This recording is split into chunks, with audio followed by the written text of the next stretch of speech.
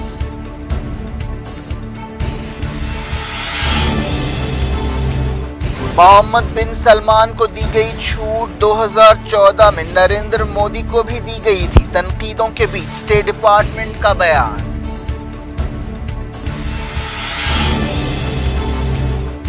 دہشت گردی کو شکست دینے کے لیے انٹرنیشنل کمیونٹی کندھے سے کندھا ملا کر کام کرے۔ عالمی کانفرنس سے امت شاہ کا خطاب۔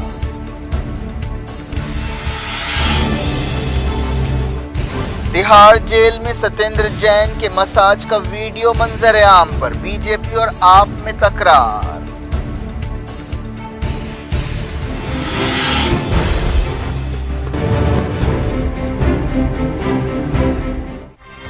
یہ تھی آج کی خبریں۔ ہم شجیع اللہ فراست کو دیں اجازت اور اپنا بے حد خیال رکھیں۔ اللہ حافظ۔